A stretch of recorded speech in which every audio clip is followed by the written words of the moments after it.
But what Steph did, like, it's like there's nobody in the world who could have done what Steph did at the end of that France game, right?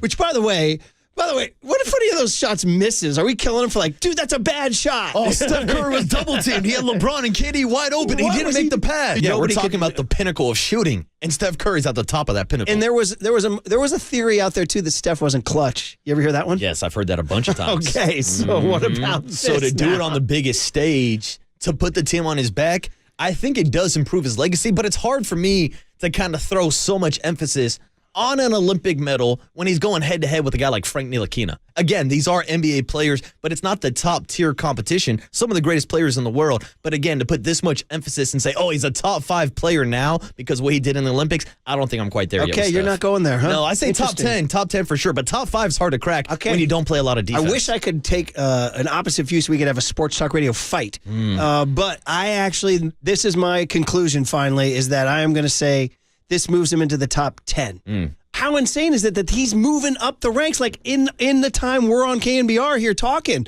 Because just 3 years ago, he wasn't top 10 to me. And then what he did in 2022, like he's a living, breathing thing. He's changed. Like, what's he going to do this year? And is he going to go out and do something this year? Years old, and maybe that's my biggest takeaway from these Olympics is if you're Joe Lacob, if you're Mike Dunleavy, if you're anybody, if you're Raymond Ritter with the Warriors, and you're watching what Steph Curry is doing with the greatest players on his roster, and he's the guy that they want to have the ball. He's the guy who's hitting the clutch shots. He's the one carrying Team USA. That, to me, tells you got to go all in these final years in this Steph Curry window while you still have him.